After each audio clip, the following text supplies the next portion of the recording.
So, Matt, how you doing, mate? Yeah, I'm doing right. How you going? Yeah, very good, thanks. You had an interesting encounter with what you believe was a thylacine just last week, you said. Yeah, I only got to see it for a couple of seconds, but yeah, it's something I hadn't seen before. And yeah, when I got home, I had a bit of a search around on the internet, and I think that's not what I may have seen. Now, you're in the Sydney area, are you, mate? That's right. Yep, I think you said it was near Royal National Park? that's right. Yeah. I was on my way home. I think it was Tuesday night, around about 11 o'clock at night, going past the national park, and yeah, this animal that I'd never seen before had run across the road in front of me. So, how far away from you was this animal as you drove through? Probably about 50 metres. Okay, and it was going from left to right or right to left in front of you? Right to left in front of me.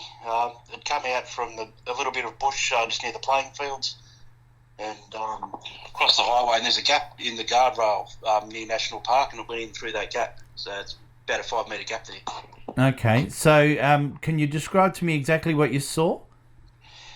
Yeah, I didn't get a good look at the head, but the body seemed to be similar shape to a greyhound, but with shorter legs. And the thing that sort of piqued my interest was the tail was dead straight and ran about the same length as the body.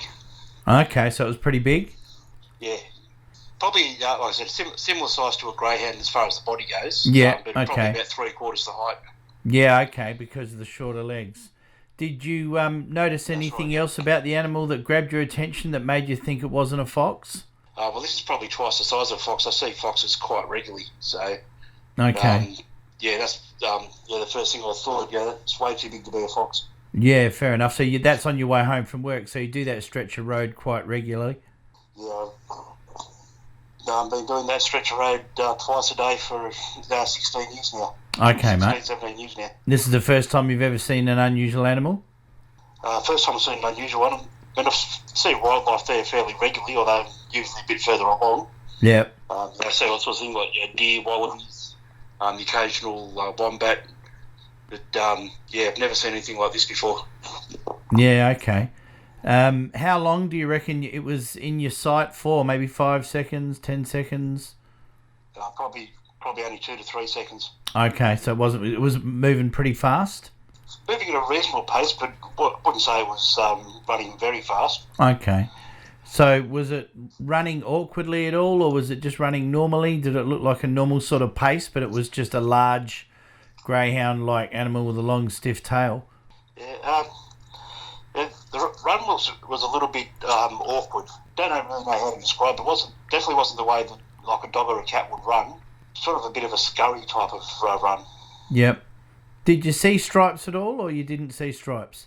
Didn't see stripes. It was a fairly dark colour though. Oh, okay. Interesting. Yeah. And what's the headlights like on your car? You got a pretty good set of lights on it, so it's nice and bright when you saw it? Yeah, it's a fairly new car.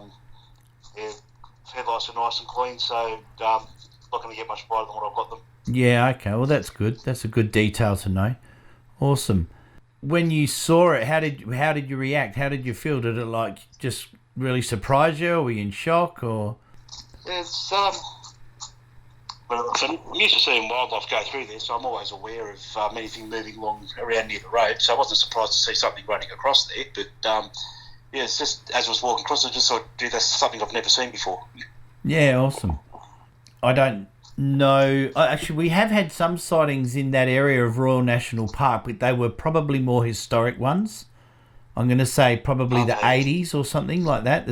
There might have been one in the group about 3 years ago, but I can't quite recall.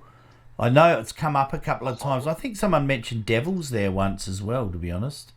Like Tassie devils. Okay. So there's several mainland sightings of Tassie devils. There's not a lot, but there's a few that pop up every now and then. There's parts of Victoria where I'm quite certain they probably still occur because they've got about 5 in Melbourne Museum that have all come from Victoria, and they've said that they've come from Tasmania every time, but one of them was in the 1800s. So, Okay. and I had one other guy in the group couple of years back whose father was clearing tea tree scrub along the Glenelg River in Victoria in the 1960s. And they flushed out devils several times when they were clearing the scrub. So, there's been quite a few animals that have slipped through the radar a few times over the years that sort of become a myth rather than a fact, They start out as a fact and then they just get fobbed off because they seem, that's so distant and so far away that it couldn't possibly happen again, sort of thing. Yeah. But, animals are pretty resilient, They definitely make comebacks when you least expect it. So, but we have lots of sightings of thylacines from the mainland. There's thousands of them. The area where you are, that leads... is there a lot of suburbs between there and the mountains, or it's pretty well bush all the way up to the mountains from there? Well, basically from where I saw it, you can basically get pretty much anywhere because there's a great big... lot of bushland going down south of Sydney, then that leads around towards the Blue Mountains and out towards the Southern Highlands. Yeah, so there's massive tracts of land. A couple of roads here and there that they'll have to cross, and that's about it. Yeah, fair enough. Oh, well, that's pretty good cover then. That's pretty strong. They do like the coast, so I know Royal National Park's not too far from the coast, is it? It goes right down to the coast, doesn't it? Yeah, it goes right down to the coast, and then you've got Heathcote National Park south of that, which goes to the coast as well. Excellent. Oh, well, that's excellent. That's good to know. That's another one for the area. I'll make sure that gets recorded properly, and I'll map it out.